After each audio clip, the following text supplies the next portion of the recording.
Esta noite eu quero falar sobre um homem cego na Bíblia que teve um encontro com Jesus. Esta história está no 10º capítulo do Evangelho de Marcos, começando no versículo 46. E chegaram a Jericó. Quando Jesus saía de Jericó com seus discípulos e uma grande multidão, o cego Bartimeu, filho de Timeu, estava sentado à beira do caminho mendigando. E quando ouviu que era Jesus de Nazaré, começou a clamar e disse: Jesus, filho de Davi, tem misericórdia de mim. E muitos o repreenderam para que se calasse, mas ele clamava ainda mais alto: Filho de Davi, tem misericórdia de mim. Jesus parou e disse que o chamassem. E chamaram o cego, dizendo-lhe: Coragem, levanta-te, ele te chama. E ele, lançando de lado sua capa, levantou-se e foi até Jesus. Jesus lhe perguntou: O que queres que eu faça por ti? E o cego lhe disse: Senhor, que eu possa ver. Mas há muitas pessoas hoje que são exatamente como Bartimeu. Li outro dia que existem 42 milhões de pessoas no mundo que são cegas. As autoridades de saúde estimam que, de todas as causas, 500 mil de crianças ficam cegas de forma irreversível a cada ano ao redor do mundo. E isso é uma grande tragédia para muitas pessoas e países, e agências de saúde estão trabalhando para mudar essa situação.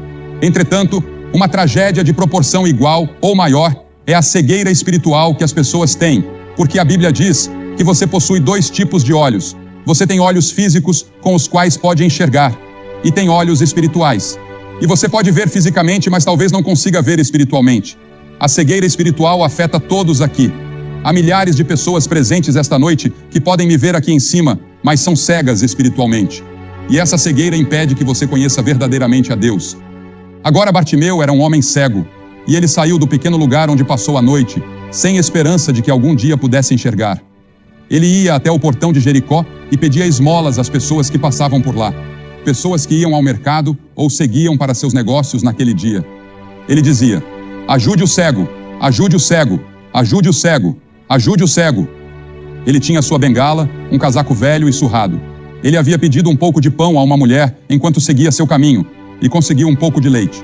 E lá ele se sentava com outros cegos e mendigos, esperando que as pessoas lhes dessem um pouco de dinheiro ou algo que os ajudasse.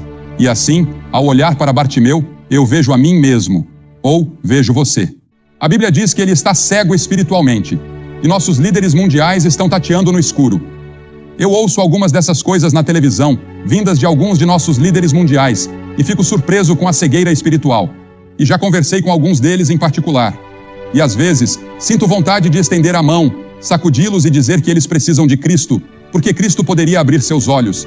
E eu acho que somente os verdadeiros crentes sabem o que está errado com o mundo, porque o que está errado com o mundo é um problema espiritual.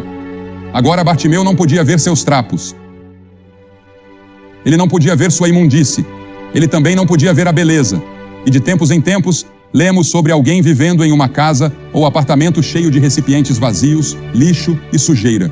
E a pessoa que vive ali pode parecer levar uma vida perfeitamente normal e está bem vestida. Eu conheço uma casa assim agora, onde a senhora está sempre bem vestida. O marido é médico e eles são respeitáveis, são boas pessoas. E quando você os vê fora de casa, pensa que são o casal mais maravilhoso do mundo. Mas se você entra na casa deles, é uma bagunça. Parece um chiqueiro, e é assim com muitos de nós. Parecemos estar bem por fora, mas lá no fundo, em nossos corações e almas, sabemos que algo está errado. E por algum motivo, a pessoa parece nem se importar. A Escritura diz: o homem natural, esse é o homem comum, o homem antes de conhecer a Cristo, não aceita as coisas do Espírito de Deus, pois para ele são loucura, e não pode entendê-las, porque elas se discernem espiritualmente. E parece tolice eu estar aqui e dizer que, porque Jesus Cristo morreu em uma cruz há 2000 anos e ressuscitou dos mortos, isso pode impactar sua vida hoje e agora, dando-lhe a segurança, a paz e a alegria que você nunca conheceu antes, ajudando a resolver muitos dos problemas de relacionamento que você enfrenta e lhe dando um senso de responsabilidade pelo seu próximo. Mas é verdade, e algumas pessoas chamariam isso de loucura. A Bíblia diz que a proclamação do Evangelho é loucura para os que perecem. Veja, você está cego pelo Deus deste mundo. E quem é o Deus deste mundo? Jesus o chamou de diabo, o príncipe do poder do ar, o príncipe deste mundo. Há uma outra força no mundo, e essa outra força também tem poder sobrenatural. E essa outra força é o diabo. E há um conflito em andamento, o conflito das eras, entre as forças de Deus e as forças do diabo. Você pode perguntar: Por que Deus permite isso? Essa é uma grande questão. É um mistério de onde o diabo veio. Agora, a Bíblia nos diz no capítulo 28 de Ezequiel e também no capítulo 14 de Isaías, onde temos uma pequena visão disso e encontramos outras imagens e vislumbres ao longo das Escrituras. Mas há um diabo. Agora, ele não governa no inferno. Ele nunca esteve no inferno. Ele está vivo. Ele se estabeleceu neste planeta. Agora, você pode chamar o mal do que quiser, mas todos sabemos que há mal no mundo e todos sabemos que algo está errado, mas não sabemos exatamente o que. A Bíblia nos diz que por trás de tudo isso está o diabo. Você pode perguntar, mas por que Deus não mata o diabo e resolve tudo de uma vez? Bem, um dia Deus vai fazer exatamente isso. Ele não vai matá-lo, mas vai lançá-lo no lago de fogo. Mas esse dia ainda não chegou. Porém, o diabo já sofreu uma grande derrota. Houve uma grande vitória de Deus na cruz. A cruz parecia uma derrota para Deus, mas foi na verdade uma derrota para o diabo. E você e eu podemos participar da vitória que Cristo conquistou na cruz quando o conhecemos. Mas até lá, o Deus deste mundo cegou nossos olhos, então nossos olhos estão cegados sobrenaturalmente. E é por isso que apenas o Espírito Santo pode remover essas vendas que estão sobre seus olhos neste momento. Este homem não era apenas cego, ele também era pobre. E lemos sobre a pobreza no mundo hoje, e isso parte nossos corações. Muitos de nós estamos sofrendo esta noite de pobreza espiritual. Além de ser cego e pobre, ele também era indefeso. Bartimeu esperava morrer em sua cegueira. Ninguém poderia curar esse tipo de cegueira. Mas havia uma esperança para Bartimeu. Bartimeu tinha ouvido muitos rumores sobre esse estranho da Galileia, que andava pelo país, curando pessoas, ajudando pessoas e pregando para as pessoas. E ele ouviu a aproximação de uma grande multidão de pessoas. Seus ouvidos eram muito atentos, e ele conseguia ouvi-los. Ele ouvia as crianças, ouvia as pessoas conversando entre si, e ele perguntou, o que está acontecendo? O que está acontecendo? Ninguém lhe dizia. A multidão se aproximava cada vez mais, e ele agarrou a saia de um homem que passava por perto e disse, diga-me, quem está passando pela cidade? E esse estranho, cujo nome ninguém sabe, virou-se e disse, Jesus de Nazaré está passando. E Bartimeu pensou consigo mesmo, Jesus de Nazaré, eu já ouvi falar dele. Ouvi dizer que ele pode curar pessoas, que ele pode ajudar pessoas. Talvez ele possa me ajudar. Sabe, há apenas algumas vezes em nossas vidas em que Jesus de Nazaré passa por nós, e temos uma oportunidade como temos esta noite de recebê-lo. Veja, as pessoas têm orado no Espírito Santo, que tem trabalhado, e muitas pessoas já receberam Cristo. E que hora e que momento para você vir. Esse estranho lhe deu a mensagem. Jesus de Nazaré está passando. Eu me lembro da história do cirurgião-geral de Portugal, um ex-cirurgião-geral, que estava caminhando pela rua um dia, quando um pedaço de papel grudou em seu pé. Ele foi para casa, tirou o papel do sapato e olhou para ele. Era um folheto evangelístico. Ele decidiu lê-lo e o leu. E para resumir a história, ele se converteu a Cristo e se tornou um grande líder cristão e um grande professor da Bíblia. Apenas um pequeno testemunho simples como esse. Deus pode usar todas essas coisas. E é por isso que devemos sempre ser fiéis em nosso testemunho. Porque você nunca sabe quando aquela garçonete no restaurante ou aquela pessoa que você encontra no trabalho estarão observando sua vida, é claro, para ver se você vive de acordo com o que prega. Jesus tem passado por Hamilton. Jesus tem passado pela Ferradura Dourada. Ele pode estar passando pela sua casa. Ele pode estar passando pelo quarto que você ocupa em um hotel. Ele está passando por aqui no sul da cidade de Ontário. E em seu desespero, Bartimeu clamou com toda a sua força. Jesus, filho de Davi, tem misericórdia de mim. Tem misericórdia de mim. E os outros mendigos disseram, cala a boca, os magistrados vão ouvir isso e vão nos prender. Mas ele continuou clamando. Essa era a sua única chance. Jesus estava ali e ele ia aproveitar. E os outros diziam, fique quieto, Bartimeu. Quem quer ouvir alguma coisa de um velho mendigo como você? Mas quanto mais o repreendiam, mais ele clamava. E quero que você note algumas coisas sobre isso. Primeiro, ele clamou pela coisa certa. Ele clamou por misericórdia. Ele precisava de outras coisas, mas o que ele mais precisava era de Cristo. Ele precisava de Deus. Tem misericórdia de mim, tu, filho de Davi, tem misericórdia de mim. Isso é o que todos nós precisamos esta noite. A misericórdia de Deus. Misericórdia. Quando eu estiver diante do tribunal de Cristo, não vou dizer, Senhor, eu quero justiça. Se eu receber justiça, vou acabar no inferno. Eu quero misericórdia. E Deus ofereceu sua misericórdia na cruz. E ele diz, eu vou te perdoar, e te limpar de todo o pecado que você já cometeu. Você nunca terá que enfrentar o julgamento. Você nunca estará em perigo do inferno se entregar sua vida a Jesus Cristo. Então, primeiro de tudo, você tem que dizer: eu sou um pecador. Você tem que dizer isso a si mesmo e talvez a outras pessoas, assim como um alcoólatra. Antes de você poder ajudar um alcoólatra, ele precisa estar disposto a dizer: eu sou um alcoólatra, para que você possa ajudar.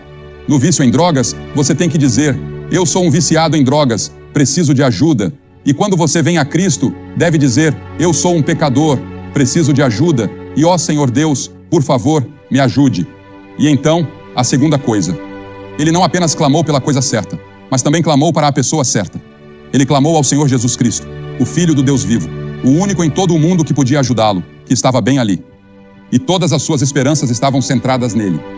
A Bíblia diz que nenhum outro nome foi dado entre os homens pelo qual devemos ser salvos, exceto pelo nome de Jesus. Para quem iremos? Tu tens as palavras da vida eterna. Jesus havia dito: eu sou o caminho, a verdade e a vida. Ninguém vem ao Pai, senão por mim. E este homem Bartimeu estava vindo da maneira certa. Ele estava vindo à pessoa certa. Ele estava vindo a Jesus, o Filho de Deus. E ele clamou no momento certo. Jesus estava passando. Suponha que ele tivesse esperado e dito: vou ver o que os escribas, os fariseus e os líderes religiosos têm a dizer sobre ele. Vou esperar até que ele venha a Jericó novamente. Jesus nunca mais voltou a Jericó. Ele pode nunca mais passar por aqui desta forma. Quando veremos algo assim em Hamilton novamente? Faz muito tempo desde que isso aconteceu. Muitas pessoas vieram e ouviram o Evangelho, e tantas pessoas trabalharam, oraram e creram, assim como fizeram aqui. E a igreja se uniu e cooperou como fizeram. E Deus tem falado, e muitas pessoas têm encontrado Cristo. E esta noite, você pode encontrar Cristo. Agora, ele clamou naquele momento. A Bíblia diz: aquele que endurece o coração, sendo muitas vezes repreendido, será quebrantado de repente e sem remédio. Em outras palavras, quando você ouve o Evangelho e não faz nada a respeito, isso endurece um pouco mais o seu coração. O Espírito Santo de Deus continuará a falar com você, mas você não consegue ouvi-lo porque fica surdo. A Bíblia diz: Efraim está ligado aos seus ídolos, deixa-o. Chega um ponto, não sei onde ou quando, mas existe um ponto além do qual você pode chegar, onde seu coração está tão endurecido que mesmo que Deus continue falando, você não pode mais ouvir. Então venha agora, enquanto você tem uma oportunidade.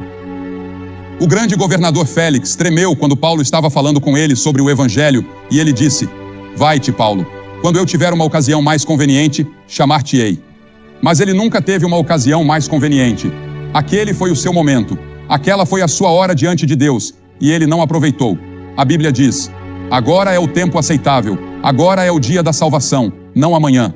Pode ser que nunca haja um amanhã para você. Este pode ser o seu momento.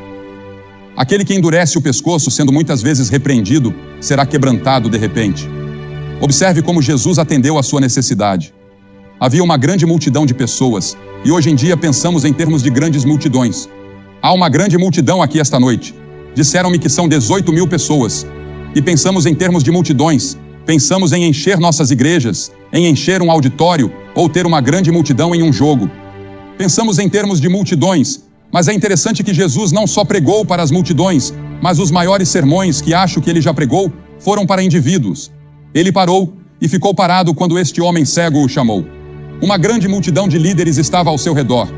Ele poderia ter dito: não tenho tempo, estou a caminho de Jerusalém para morrer pelos pecados do mundo. Mas ele parou em seu caminho para a cruz para ouvir o clamor deste mendigo. Ele parou de morrer na cruz para ouvir aquele ladrão dizer: lembra-te de mim quando entrares no teu reino. Ele parou quando uma mulher tocou em sua veste. E Jesus vai parar por você esta noite. Porque veja, ele vê você esta noite como se você fosse a única pessoa em todo o mundo. Ele não vê você como parte desta grande multidão. Ele vê você como você é. Ele conhece todos os seus pensamentos, todas as suas intenções e todas as lutas que estão acontecendo dentro de você. E a Bíblia diz que ele ama você e morreu por você. E se você fosse a única pessoa em todo o mundo, ele teria morrido por você. E Jesus não apenas parou, mas disse: chame-o. As Escrituras dizem em Lucas 19:10 que ele veio buscar e salvar o que se havia perdido. Você está perdido psicologicamente, espiritualmente está perdido. Você precisa de alguém que o encontre e coloque os braços ao seu redor. É isso que ele fará por você esta noite.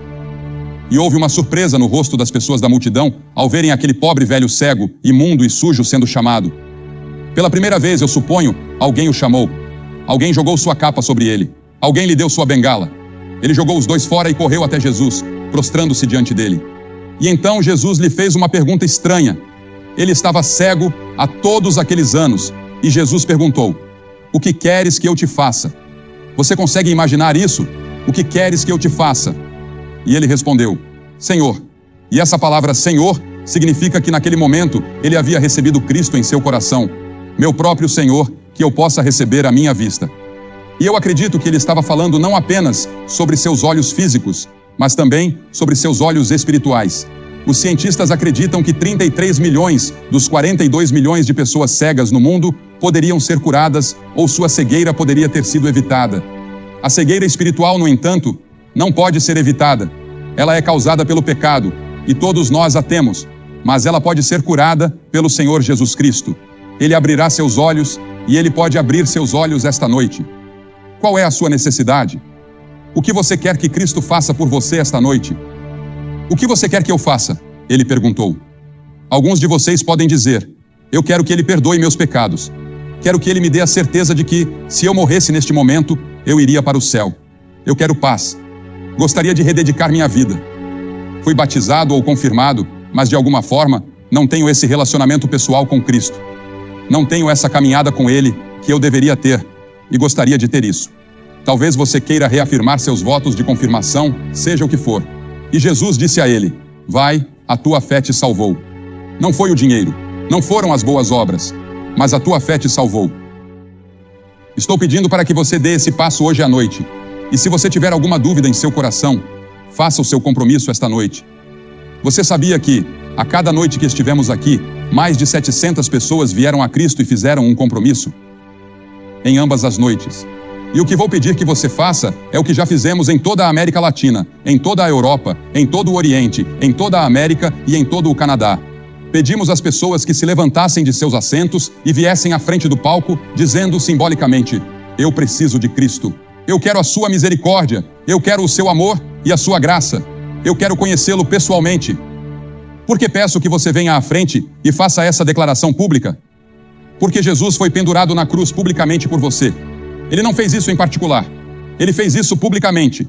E as pessoas estavam contra ele, zombando dele. Ele estava nu e sangrando, e fez isso publicamente. E ele disse que, se não estivermos dispostos a confessá-lo publicamente diante dos homens, ele não nos confessará diante de seu Pai, que está no céu. É um compromisso público. E estou pedindo que você faça esse compromisso esta noite. E depois que todos vocês vierem e ficarem aqui, vou dizer algumas palavras a vocês, fazer uma oração e dar-lhes um livro para levar para casa, que ajudará no seu crescimento cristão. Se você está com amigos ou parentes, eles vão esperar. Se você está em um ônibus, eles vão esperar. E vocês que estão no outro auditório ou sala, que não puderam entrar aqui, podem se levantar e vir, e os voluntários vão deixar vocês entrarem neste prédio para se juntarem àqueles que vão vir. E do balcão, pode demorar um pouco mais do que pensei na primeira noite. Vai levar pelo menos 3 minutos para você descer. Então, levante-se e venha agora. Mas não deixe que um pouco de tempo o impeça, e não deixe que a grande multidão o impeça. Apenas levante-se e venha, porque é você diante de Deus. Esta é a decisão mais importante que você já fez. E se você quiser trazer um amigo com você, traga seu amigo. Mas levante-se e venha, e não deixe nada te segurar. Nós vamos esperar. E as pessoas estarão orando por todo este grande coliseu enquanto você vem. Você nunca terá outro momento como este. Venha, vamos esperar por você agora. E depois que você vier, falarei com você.